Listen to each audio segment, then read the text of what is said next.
আসসালামু আলাইকুম বন্ধুরা, সবাইকে স্বাগতম আমার রান্নাঘরে। নতুন আরেকটা রেসিপি নিয়ে চলে আসলাম। আজকে আপনাদের জন্য নিয়ে আসলাম খুবই মজাদার মুখরোচক আরেকটা নাস্তা রেসিপি।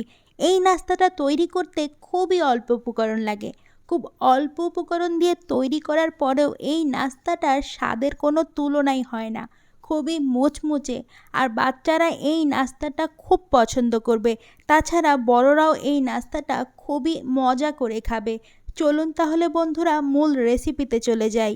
এই নাস্তাটার মূল উপকরণই হচ্ছে আলু। আলু দিয়ে কিন্তু অনেক প্রকার নাস্তা বানানো যায়, আর আলুর নাস্তা খেতে তো খুবই মজা লাগে। নাস্তাটি তৈরি করার জন্য এখানে আমি 4টা সিদ্ধ আলু নিয়ে খুব ভালো করে ম্যাশ করে নিয়েছি। এখন এর মধ্যে দিয়ে দিব স্বাদ মতো লবণ। লবণটা দেওয়ার পরে এখন এখানে দিয়ে দিব 1 চামচ গোলমরিচের গুঁড়া। আর এই নাস্তাটার মধ্যে অবশ্যই গোলমরিচের গুঁড়া দিবেন, খুবই সুস্বাদু হবে। তারপর এখানে দিয়ে দিব 1 চামচ জিরার গুঁড়া, 1 চামচ দিয়ে দিব চিলি ফ্লেক্স। ঝালটা আপনাদের স্বাদ অনুযায়ী দিবেন, যে যতটুকু ঝাল খান আর কি। এখন এখানে দিয়ে দিব কর্নফ্লাওয়ার। এই নাস্তাটার মধ্যে অবশ্যই কর্নফ্লাওয়ার দিতে হবে। কর্নফ্লাওয়ার দিলেই খুবই মুচমুচে হয়। আমি এখানে 5 চামচ কর্নফ্লাওয়ার দিয়ে দিব। কর্নফ্লাওয়ারের জায়গায় চালের গুঁড়ো দিতে পারবেন না, অবশ্যই কর্নফ্লাওয়ার দিয়ে তৈরি করতে হবে। এখন সমস্ত উপকরণ খুব ভালো করে মিক্স করে নিব হাত দিয়ে। আর মাত্র এই কয়টা উপকরণ দিয়ে এই নাস্তাটা তৈরি করতে পারবেন, আর কোনো উপকরণ লাগবে না। খুবই অল্প উপকরণে এই নাস্তাটা তৈরি করা যায়। এখন আমরা সমস্ত উপকরণ খুব ভালো করে হাত দিয়ে মিক্স করে নিব। একটু সময় নিয়ে মিক্স করবেন, যাতে কোনো মশলা দলা পেকে না থাকে। দেখতেই পাচ্ছেন আমি কিভাবে মিক্স করে নিচ্ছি, আপনারাও এইভাবেই মিক্স করে নেবেন। এখন একটা চপিং বোর্ড নিয়ে নিয়েছি। আপনারা চাইলে এই নাস্তাটা প্লেটের উপরেও সেট করতে পারবেন। আমি চপিং বোর্ডের উপরে খুব ভালো করে তেল মেখে নিয়েছি, আর খুব ভালো করে হাতের মধ্যেও তেল মেখে নিতে হবে। এখন যেই নাস্তার ডোটা তৈরি করেছি ওই ডোটা হাতে নিয়ে নিব। এখন এই ডোটা চপিং ট্রের মধ্যে আমি সেট করব। দেখতেই পারছেন কিভাবে চেপে চেপে আমি ট্রের মধ্যে বিছিয়ে নিচ্ছি। এইভাবেই চেপে চেপে বিছিয়ে নেবেন। আপনারা চাইলে প্লেটের মধ্যেও সেট করতে পারেন। প্লেটের মধ্যে সেট করতে চাইলে প্লেটের মধ্যেও ভালো করে তেল মেখে নিতে হবে। আর এইটা খুব পাতলা করে সেট করে নিতে হবে। দেখতেই পাচ্ছেন আমি স্কয়ার শেপ করে আর খুবই পাতলা করে বিছিয়ে নিয়েছি। এখন এটা আমাদেরকে আধা ঘন্টার মতো ফ্রিজে রাখতে হবে। ফ্রিজে রাখলে এই নাস্তাটা খুবই পারফেক্ট শেপ হবে, আর তা না হলে ভেঙে যেতে পারে। এই জন্য আগে ফ্রিজে রেখে তারপরে নাস্তাটা আমরা কাটবো। এখন আধা ঘন্টার জন্য ফ্রিজে রেখে দিব। আধা ঘন্টা পর ফ্রিজ থেকে আমি বের করে আনলাম, আর অবশ্যই এটা ডিপ ফ্রিজে রাখতে হবে। এখন একটা নাইফের সাহায্যে নাস্তাগুলো আমরা কেটে নিব। নাস্তাগুলো আমি যেভাবে লম্বা লম্বা করে কেটে নিচ্ছি, আপনারা চাইলে এভাবেও কেটে নিতে পারেন। আর আপনাদের ইচ্ছা যেভাবে কাটতে পারেন, কোনো সমস্যা নেই। আমি আজকে নাস্তাগুলো লম্বা লম্বা শেপ করে কেটে নিচ্ছি, অনেকটা ফ্রেঞ্চ ফ্রাইয়ের মতো।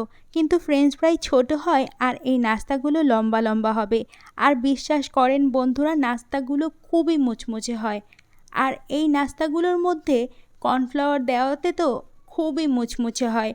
আর বন্ধুরা, যারা এখনও আমার চ্যানেলটি সাবস্ক্রাইব করেননি, তারা আমার চ্যানেলটি সাবস্ক্রাইব করে বেল আইকনে একটি ক্লিক করে রাখবেন, যাতে আমার চ্যানেলের সমস্ত ভিডিওর নোটিফিকেশন আপনাদের ফোনে চলে যায়। দেখতেই পারছেন নাস্তাগুলো আমি কিভাবে কেটে নিচ্ছি, আপনারাও এইভাবেই কেটে নেবেন। এখন নাস্তাগুলো ভেজে নেওয়ার পালা। চুলায় একটা প্যান বসিয়ে তার মধ্যে বেশি করে তেল দিয়ে নিলাম। আর এই নাস্তাগুলো অবশ্যই ডুবো তেলে ভাজতে হবে। এই নাস্তাগুলো ডুবো তেলে ভাজলে খুবই মুচমুচে হয়। আর নাস্তাগুলো ভাজার সময় চুলার আঁচটা অবশ্যই মিডিয়াম ফ্লেমে রাখবেন। একেবারে হাই করে রাখতে যাবেন না, তাহলে নাস্তাগুলো পুড়ে যেতে পারে। আর একেবারে লোতে রাখলে নাস্তাগুলো ভেঙে যেতে পারে। তাই মিডিয়াম ফ্লেমে রেখে এই নাস্তাগুলো ভেজে নিতে হবে। আর এই নাস্তাগুলো ভাজার সময় বারবার উল্টিয়ে পাল্টিয়ে নাস্তাগুলো ভেজে নেবেন। আর এই নাস্তাগুলো ভাজতে বেশি সময় লাগে না, অল্প কিছুক্ষণের মধ্যে এই নাস্তাগুলো ভেজে নিতে পারবেন। এই নাস্তাগুলো যখন এক সাইড অল্প ভাজা হয়ে যাবে, তখন আমাদের উল্টিয়ে পাল্টিয়ে দিতে হবে। দেখতেই পারছেন নাস্তাগুলো দেখতে মাশাআল্লাহ কতটা সুন্দর লাগছে। এরকম গোল্ডেন ব্রাউন কালার করে নাস্তাগুলো ভেজে নিতে হবে। আর এই নাস্তাগুলো খুবই মুচমুচে। ফ্রেঞ্চ ফ্রাই তো একটু নরম নরম হয়, কিন্তু এই নাস্তাগুলো খুবই মুচমুচে হয়। এই নাস্তাগুলো পেলে বাচ্চারা আর বাইরের থেকে কোনো চিপস বা কোনো কিছু খেতেই চাইবে না। বাসায় বারবার বলবে আপনাকে এই নাস্তাগুলো তৈরি করে দিতে। দেখতেই পাচ্ছেন আমি আমার নাস্তাগুলো গোল্ডেন ব্রাউন কালার করে ভেজে নিয়েছি। মাশাআল্লাহ দেখতে কতটা সুন্দর লাগছে। এখন আমি নাস্তাগুলো উঠিয়ে নেব। বন্ধুরা, আজকের নাস্তাটা অবশ্যই একবার বাসায় ট্রাই করে আমাকে কমেন্টস করে জানাবেন আজকের রেসিপিটা আপনাদের কাছে কেমন লাগলো। যারা এতক্ষণ ধরে আমার সাথে ছিলেন তাদেরকে অসংখ্য ধন্যবাদ। যারা ইউটিউব থেকে ভিডিওটা দেখছেন দয়া করে আমার চ্যানেলটি সাবস্ক্রাইব করে বন্ধু হয়ে পাশে থাকবেন। আর যারা ফেসবুক পেজ থেকে দেখছেন পেজটি ফলো দিয়ে পাশে থাকবেন। ভিডিওটি ভালো লাগলে বেশি বেশি করে শেয়ার করে দিবেন। অবশ্যই কমেন্টস করে জানাবেন আজকের রেসিপিটা আপনাদের কাছে কেমন লাগলো। সবাই অনেক বেশি ভালো থাকবেন, সুস্থ থাকবেন। আরেকটা নতুন রেসিপি নিয়ে চলে আসবো। আল্লাহ হাফিজ সবাই।